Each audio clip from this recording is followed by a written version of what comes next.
Hai semua, perkenalkan saya Mario Stefanus Leo.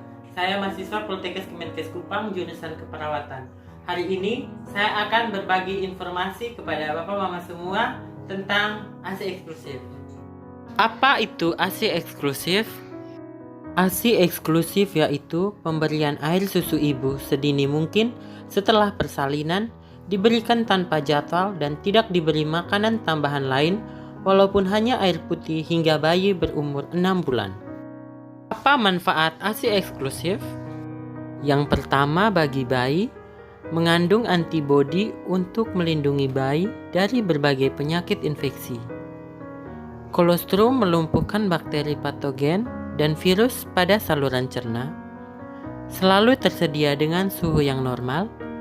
Produksi disesuaikan dengan kebutuhan bayi. Bahaya alergi tidak ada. Kedua, bagi ibu, mengurangi perdarahan dan mempercepat involusi uterus, mengecilkan rahim, mengurangi terjadinya anemia, menjarangkan kehamilan, mempercepat ibu kembali ke berat badan semula, praktis dan portable atau mudah dibawa kemana-mana, memberi kepuasan bagi ibu, lebih ekonomis, tidak merepotkan dan hemat waktu. Apa saja kandungan ASI eksklusif?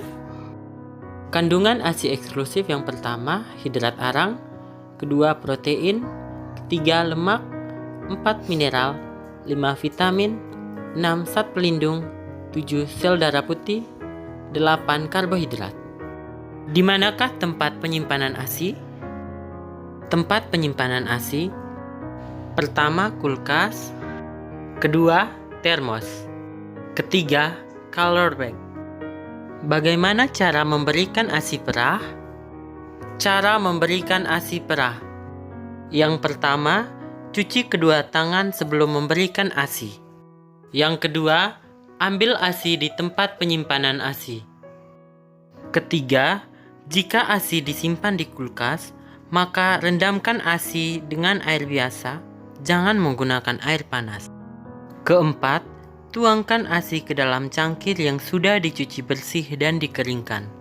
Kelima, beri minum bayi dengan menggunakan sendok atau gelas sampai bayi kenyang. Jangan menggunakan DOT karena akan mengakibatkan bayi bingung puting. Bagaimana cara memerah ASI?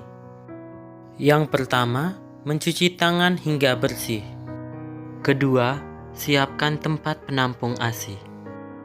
Ketiga, payudara dikompres dengan kain atau handuk hangat dengan gerakan dari arah luar ke puting susu. Keempat, gerakan jari-jari tangan secara merata di atas payudara sambil menekan ke arah dada. Masase hingga ke belakang puting susu.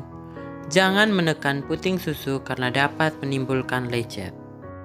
Kelima, ulangi aktivitas ini sampai ASI keluar dan payudara terasa kosong. Bagaimana cara menyimpan ASI?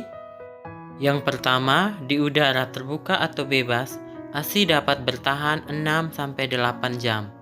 Kedua, di lemari es dengan suhu 4 derajat Celcius, ASI dapat bertahan 6 jam.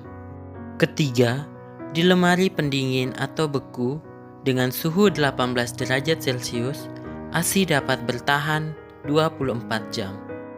Nah, tadi kan kita sudah sama-sama menyimak penjelasan saya tentang ASI eksklusif. Nah, sekarang kita lanjutkan lagi dengan penjelasan saya tentang keluarga berencana atau yang biasa disebut dengan KB. Apa itu keluarga berencana? Keluarga berencana atau sering disebut KB adalah upaya untuk mengatur jarak kelahiran anak. Apa sih tujuan KB? Tujuan dari KB adalah yang pertama, merencanakan kelengkapan keluarga. Yang kedua, menghentikan kehamilan. Yang ketiga, menghilangkan kehamilan. Yang keempat, mewujudkan norma keluarga kecil bahagia sejahtera. Nah, Bapak Mama sekalian, di dalam keluarga berencana itu ada yang dikenal juga dengan kontrasepsi. Kontrasepsi itu sendiri apa sih? Kontrasepsi adalah upaya untuk mencegah kehamilan. Upaya ini dapat bersifat sementara dan dapat pula bersifat permanen. Apa saja jenis kontrasepsi? Jenis kontrasepsi. Yang pertama, kondom. Cara kerja dari kondom yaitu menampung sperma sehingga tidak masuk ke kanalis serviks. Keuntungan dari kondom yaitu murah, mudah didapat, tidak memerlukan pengawasan medis, berfungsi ganda yaitu mencegah terjadinya penularan infeksi dan mencegah terjadinya kehamilan.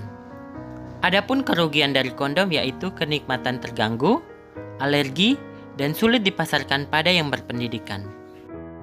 Yang kedua, pantang berkala. Adapun metode yang digunakan adalah yang pertama, sistem kalender dengan kegagalan 15-20%. Yang kedua, sistem suhu basal. Penurunan suhu basal setiap setengah sampai 1 derajat Celcius pada hari 12 sampai hari ke-13 menstruasi. Setelah menstruasi, suhu akan naik lebih dari suhu basal, sehingga siklus menstruasi yang disertai ovulasi terdapat temperatur bifasik atau peningkatan suhu tubuh.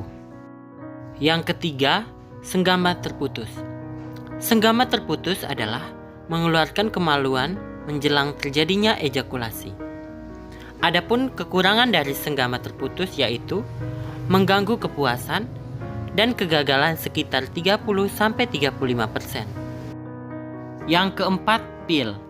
Mekanisme kerja dari pil yaitu komponen progesteron menghambat ovulasi atau pembuahan, mengubah endometrium atau dinding rahim, mengentalkan lendir serviks atau mulut rahim, menghambat peristaltik tuba dan menghindari implantasi. Keuntungan dari pil yaitu bila sesuai dan teratur, keberhasilannya 100%. Dapat dipakai untuk pengobatan dan dapat meningkatkan libido.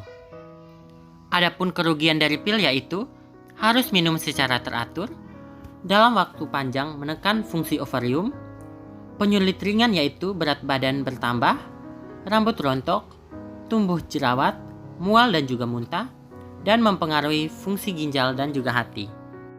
Yang kelima, kontrasepsi suntikan. Mekanisme kerja suntikan yang pertama, menghalangi pengeluaran FSH dan LH. Yang kedua, mengentalkan lendir serviks. Yang ketiga, perubahan peristaltik tuba falopi. Yang keempat, perubahan suasana endometrium. Keuntungan dari kontrasepsi suntikan yang pertama, pemberiannya sederhana. Kedua, tingkat efektivitasnya tinggi. Ketiga, hubungan seks bebas. Keempat, pengawasan medis bebas. Kelima, dapat dipakai diberikan pasca persalinan, pasca keguguran, pasca menstruasi. Yang keenam, tidak mengganggu laktasi dan tumbuh kembang bayi. Ketujuh, suntikan KB silikon diberikan setiap bulan dan mengalami menstruasi. Kerugian dari kontrasepsi suntikan yaitu yang pertama, perdarahan yang tidak menentu, amenor berkepanjangan, masih terjadi kemungkinan hamil. Yang keenam, kontrasepsi susu KB atau yang biasa disebut dengan Norplant. Mekanisme kerja susu KB yaitu setiap kapsul susu KB 36 mg levonorgestrel yang akan dikeluarkan setiap harinya sebanyak 80 mg. Konsep mekanisme kerja sebagai progesteron yang dapat mengurangi pengeluaran LH sehingga tidak terjadi ovulasi, mengentalkan lendir serviks, menghalangi migrasi spermatozoa, perubahan suasana endometrium. Keuntungan dari susu KB yang pertama, dipasang selama 5 tahun, kontrol medis ringan, dapat dilayani di daerah pedesaan, penyulit medis tidak terlalu tinggi, biaya ringan. Kerugian dari susu KB yang pertama, menimbulkan gangguan menstruasi. Yang kedua, berat badan bertambah. Yang ketiga, menimbulkan jerawat, keregangan payudara. Yang keempat, liang senggama terasa kering. Yang ketujuh, alat kontrasepsi dalam rahim atau yang biasa dikenal dengan AKDR.